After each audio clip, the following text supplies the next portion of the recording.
but anyone can register a .com site. Google.com. Do you know what com stands for? Okay, commercial. Many people think it's community, but commercial, as in commercial enterprise, as in money. So it's not a non-profit website. .net's the same way. It stands for network.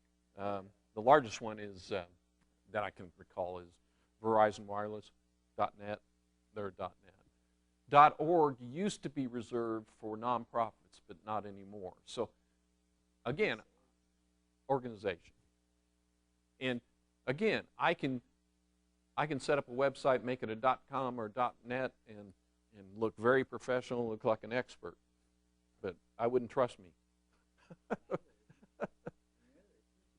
Yeah, and not a great way to tell whether a source is credible.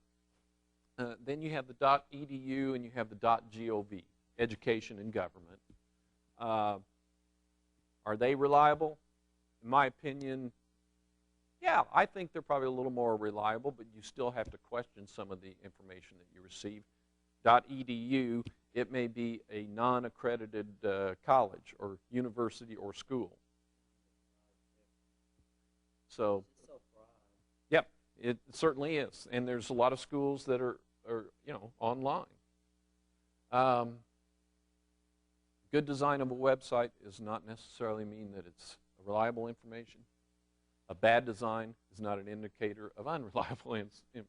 So don't, you can't judge a book by the cover, Bo Diddley said.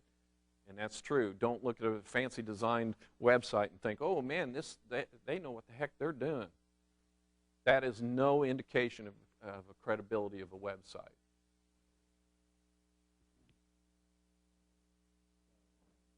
Wikipedia. Wikipedia articles. This is the second thing I hope you come away with today.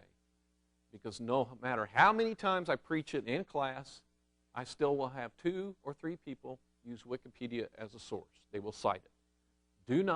Don't ever, ever, ever ask about Wikipedia if you can use it.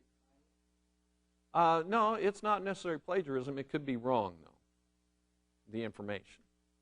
I always say there's 2 things you shouldn't do. Use Wikipedia and never ask a woman when her baby's due, because she'll say, what baby? And you sit there going, I don't know. Maybe those baby pandas in the zoo. I don't know. I've done that and put my foot squarely in my mouth. That's always good. Oh. Oh. So we had, on the gay marriage, it's the statement here, often one of the first sources listed. It was. The web versus print applies. Check your instructor's policies regarding the use of Wikipedia. Actually, somebody told me the other day that an instructor told them that they could use Wikipedia now, and I don't know who the heck that would be.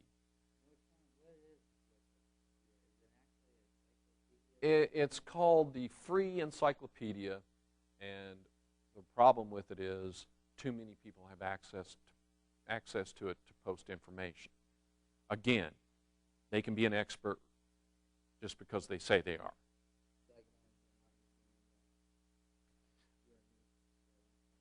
And call it art. Actually, a story a year and a half ago, there was a student from,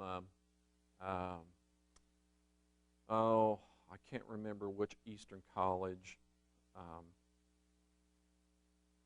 think it was in New Jersey, but he placed a death notice, an obituary notice of a Russian author on Wikipedia, and the guy was still alive.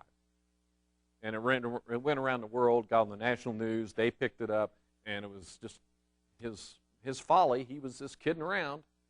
And so the guy was still alive, and so, the people that monitor Wikipedia had to go in and remove it. But as I said, that was a matter of about 3 days, but the obituary went around the world, probably more than once in those 3 days.